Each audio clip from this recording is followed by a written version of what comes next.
નમસ્કાર, વિશેષ રજૂઆતમાં આપનું હાર્દિક સ્વાગત છે। હું છું પંકજ શર્મા। આજે વાત કરીશું ડાયાબિટીસ વિશે। આજનો વિષય છે ઉપેક્ષા કરવાથી પેદા થતી જટિલતાઓ, ભારતમાં સારવાર નહીં કરવામાં આવતા ડાયાબિટીસની લાંબા ગાળાની અસરો। ડાયાબિટીસને ઘણીવાર સાયલેન્ટ કિલર પણ કહેવામાં આવે છે, જે ભારતમાં લાખો લોકોને પ્રભાવિત કરી રહ્યો છે, ખાસ કરીને શહેરી વિસ્તારોમાં।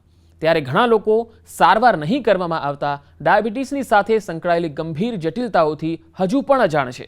આ પ્રકારની જટિલતાઓમાં કાર્ડિયોવાસ્ક્યુલર બીમારીથી માંડીને કિડની ફેલ થઈ જવી, ચેતાઓને નુકસાન પહોંચવું અને અંધત્વ સુધીની સમસ્યાઓનો સમાવેશ થાય છે। સારવાર ઉપલબ્ધ હોવા છતાંય જાગૃતિનો અભાવ, આરોગ્ય સેવા સુલભ ન હોવી અને દવાઓ નહીં લેવાને કારણે આ લાંબા ગાળાની અસરો વધી જાય છે। ત્યારે આજની ચર્ચામાં દેશના અગ્રણી ડાયાબિટોલોજિસ્ટ પાસેથી જાણીશું ડાયાબિટીસની ઉપેક્ષા કરવાના ગંભીર પરિણામો અને વહેલા નિદાનની તાતી જરૂરિયાત, જીવનશૈલીમાં ફેરફારો અને આ જીવલેણ જટિલતાઓને નિવારવા માટે નિરંતર સારવાર અંગે જાગૃતિના સૂચનો। આપણી સાથે જોડાયા છે doctor Kaushal V Sheth, consultant adult and paediatric એન્ડોક્રોનોલોજિસ્ટ છે। તેઓ Arham diabetes, obesity, thyroid and hormone super speciality clinic રાજકોટમાં ફરજ બજાવે છે।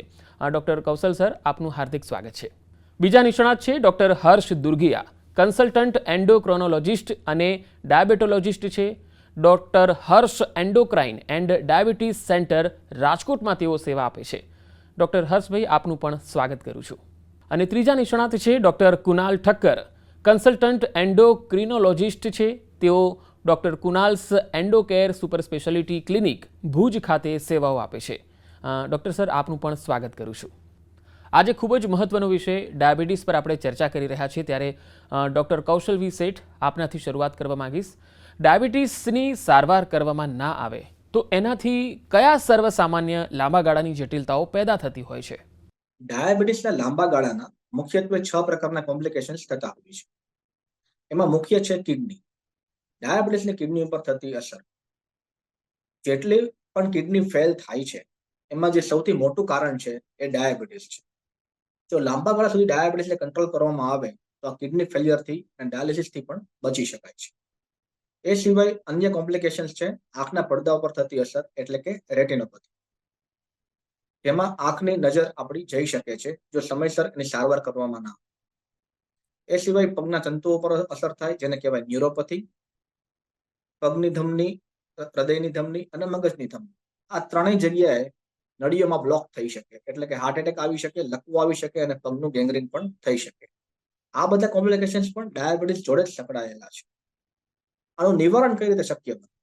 નિવારણ કરવા માટે લાંબા ગાળા સુધી ચોક્કસપણે જો ડાયાબિટીસનો કંટ્રોલ રાખવામાં આવે તો આપણને કોમ્પ્લિકેશન્સ થાય જ નહીં અને સારવારની જરૂર પડે જ નહીં, કારણ કે આ કોમ્પ્લિકેશન્સની સારવાર ખૂબ અઘરી બનતી હોય છે। તેથી પાણી પહેલા પાળ બાંધવી એ જ આમાં એક ઉપાય છે। ડાયાબિટીસને ચોક્કસ રીતે કંટ્રોલ કરો અને આ કોમ્પ્લિકેશન્સથી બચો। ડૉક્ટર હર્ષ દુર્ગિયા, હવે આપની પાસેથી જાણવા માંગીશ, ભારતમાં ડાયાબિટીસ અને તેની સાથે સંકળાયેલી જટિલતાઓનો પ્રસાર કેટલો છે? અત્યારે વિશ્વભરમાં અને ખાસ કરીને ભારતમાં ડાયાબિટીસનું પ્રમાણ ખૂબ જ વધી રહ્યું છે। હાલમાં જ હાથ ધરવામાં આવેલી એક સ્ટડી જે ICMR એટલે કે ઇન્ડિયન કાઉન્સિલ ઓફ મેડિકલ રિસર્ચે કરી હતી, ઇનડાયબ સ્ટડી, એમાં જોવા મળ્યું હતું કે ડાયાબિટીસનું પ્રમાણ આશરે 11.5% જેવો છે। પ્રી ડાયાબિટીસ એટલે કે જે ડાયાબિટીસથી પહેલાનો સ્ટેજ હોય છે, જેમાં HbA1c 5.7 થી 6.4ની વચ્ચે હોય, એવા સ્ટેજનું પ્રમાણ 15.5% જેવો જોવા મળ્યો હતો। હાઇપરટેન્શન એટલે કે બીપીની તકલીફનું પ્રમાણ 35% જેવો જોવા મળ્યો હતો।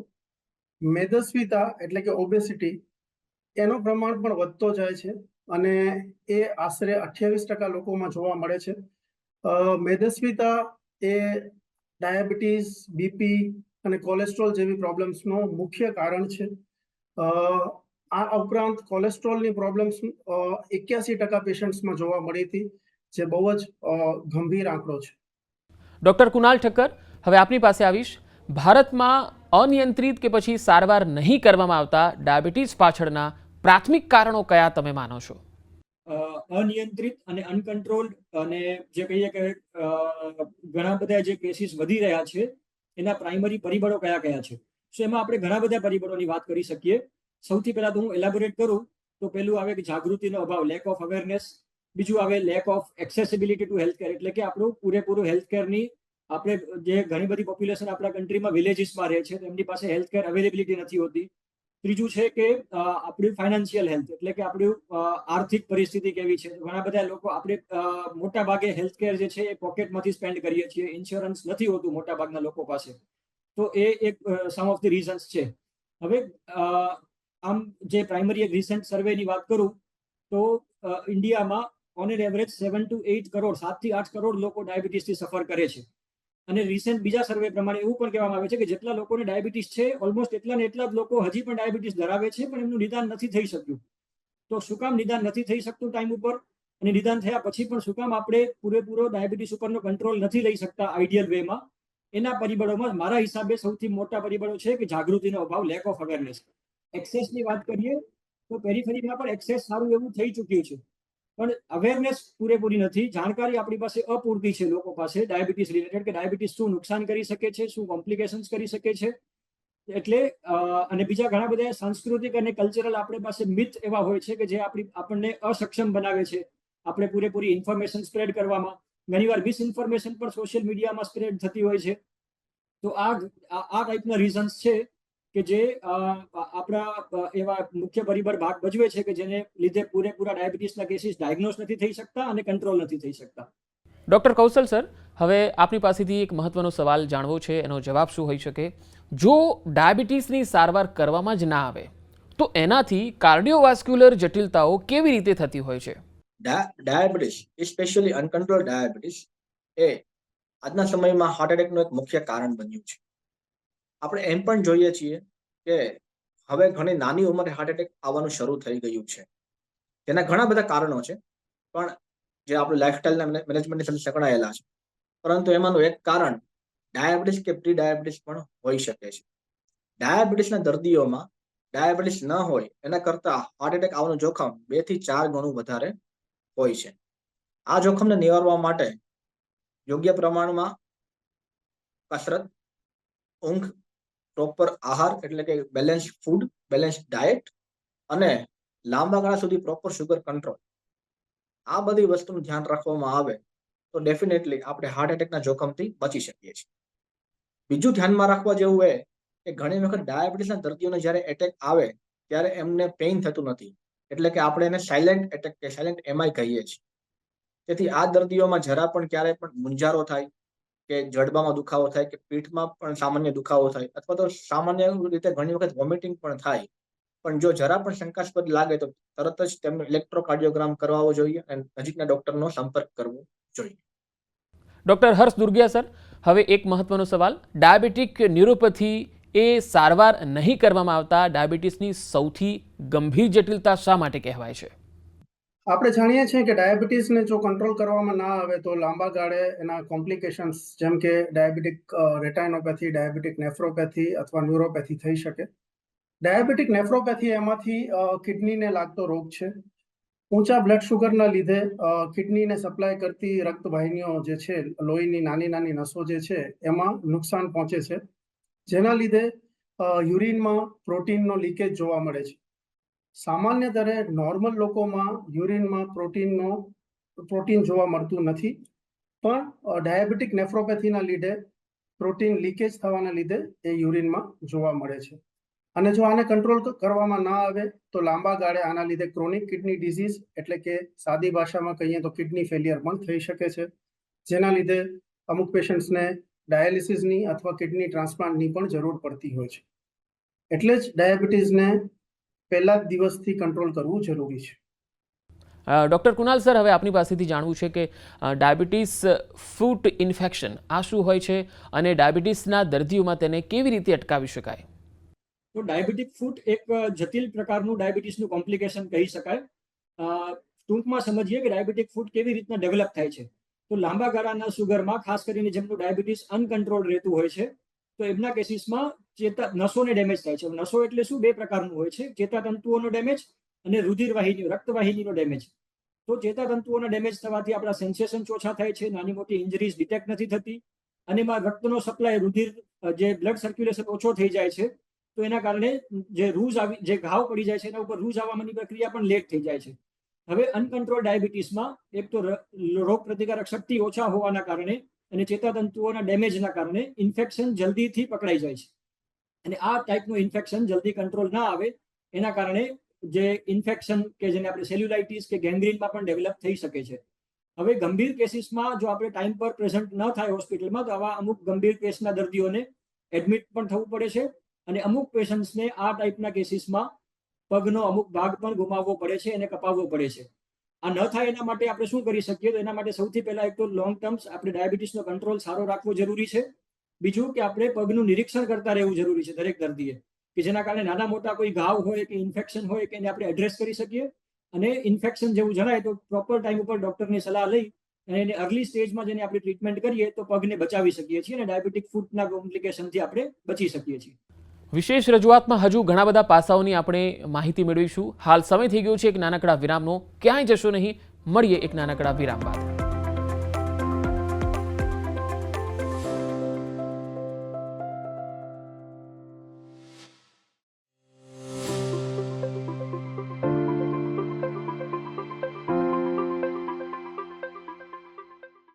ડૉક્ટર કૌશલ સર, હવે એક મહત્વનો સવાલ છે કે જો સારવાર જ કરવામાં ના આવે અને એવામાં જો ડાયાબિટીસ થાય તો આ ડાયાબિટીસમાં ન્યુરોપેથી કઈ રીતે ભૂમિકા ભજવી શકે અને તે રોજબરોજના જીવનને કેવી રીતે પ્રભાવિત કરી શકે?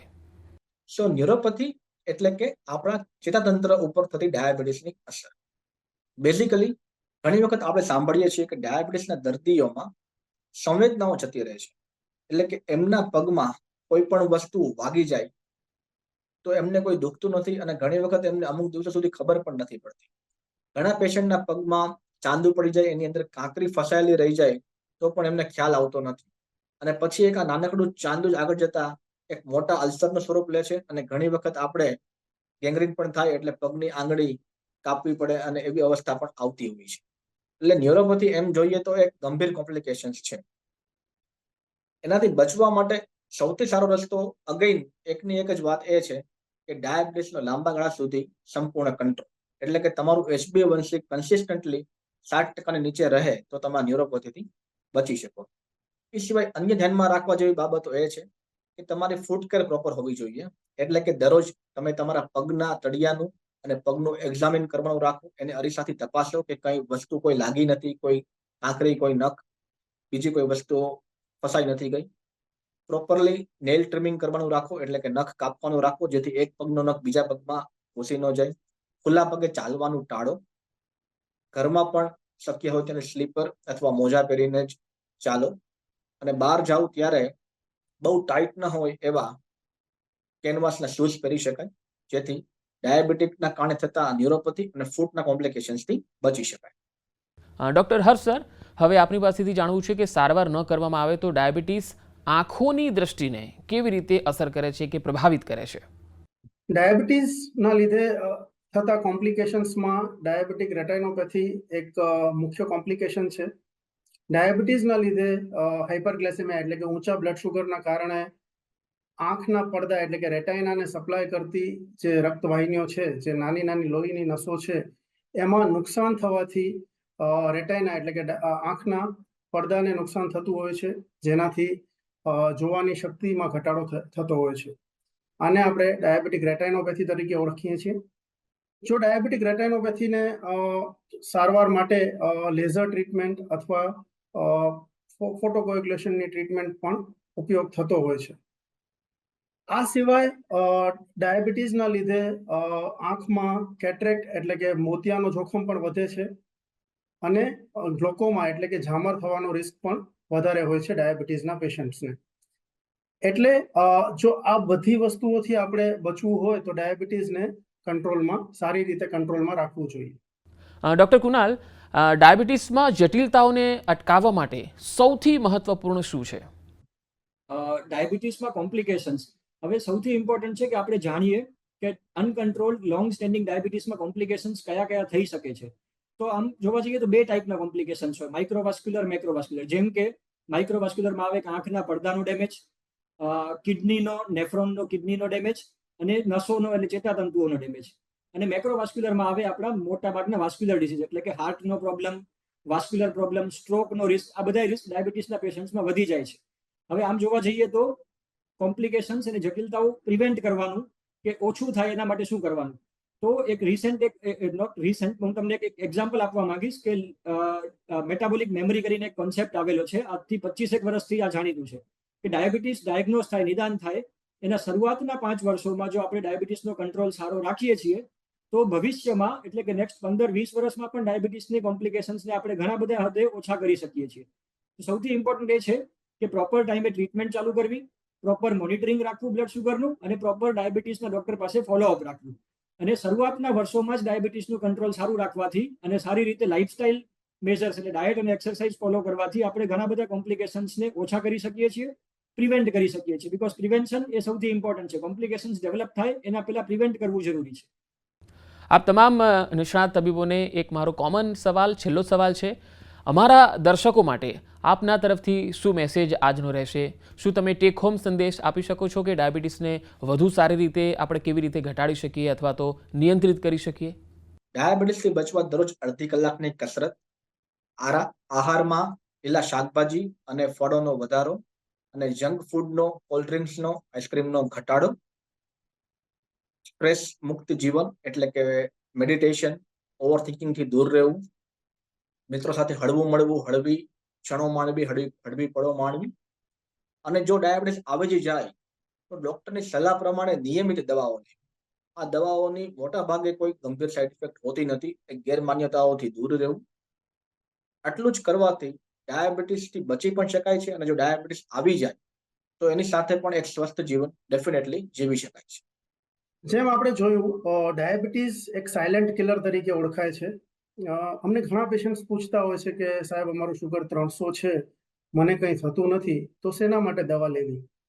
તો એનું રીઝન એ જ છે કે જો તમે અત્યારે ડાયાબિટીસને કંટ્રોલ નહીં કરો તો 5, 10, 15 વર્ષ પછી એટલે કે લાંબા ગાળે એના લીધે કોમ્પ્લિકેશન્સ થશે, જેવા કે ડાયાબિટીક રેટાઇનોપેથી, નેફ્રોપેથી, ન્યુરોપેથી, કાર્ડિયાક પ્રોબ્લેમ્સ, એ આપણે ઓલરેડી ડિસ્કસ કરી ચૂક્યા છીએ. અને આ બધાથી જો તમે બચવા માંગતા હો તો પહેલા જ દિવસે એટલે કે જે દિવસે તમારા ડાયાબિટીસનું નિદાન થાય ત્યારથી જ ડૉક્ટરની સલાહ મુજબ દવાઓ લેવી જોઈએ, પ્રોપર કસરત કરવી જોઈએ, અને ડાયટ મોડિફિકેશનથી ડાયાબિટીસને જેટલું બને એટલું સારી રીતે કંટ્રોલમાં રાખવાની પ્રયત્ન કરવા જોઈએ. છેલ્લે હું ખાલી એટલું જ કહેવા માંગીશ કે ઘણા બધાએ સોશિયલ મીડિયામાં કે ઘણી બધી જગ્યાએથી મિથ આવતા હોય છે. હું એના ઉપર ફોકસ કરવા વધારે માંગીશ કે ઘણા લોકોના મનમાં એવા ક્વેશ્ચન્સ હોય છે. ઘણા પેશન્ટ એવી રીતના આવીને પૂછે છે કે ડાયાબિટીસની ગોળી ખાવાથી આ ડેમેજ થાય છે કે પેલું નુકસાન થાય છે કે કિડનીને ડેમેજ કરે છે. તો ખાલી એક જ વસ્તુ કહેવા માંગીશ કે કોઈ પણ ડાયાબિટીસની ગોળી કિડનીને કે કોઈ પણ ઓર્ગનને નુકસાન નથી કરતી. કોઈ પણ ડાયાબિટીસની દવા ઓર્ગન્સનું ડેમેજ નથી કરતી.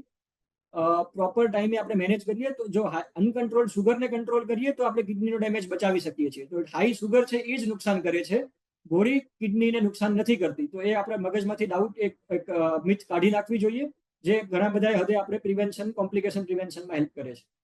ખૂબ ખૂબ આભાર સર. ડૉક્ટર કૌશલ સર, ડૉક્ટર હર્ષ સર અને ડૉક્ટર કુણાલ ઠક્કર સર, આપ અમારી સાથે જોડાયા અને આજના વિષયની ખૂબ જ ઊંડાણપૂર્વક માહિતી આપી. ખૂબ ખૂબ આભાર. તો દર્શક મિત્રો, વિશેષ રજૂઆતમાં અત્યારે આટલું જ. રજા આપશો. નમસ્કાર.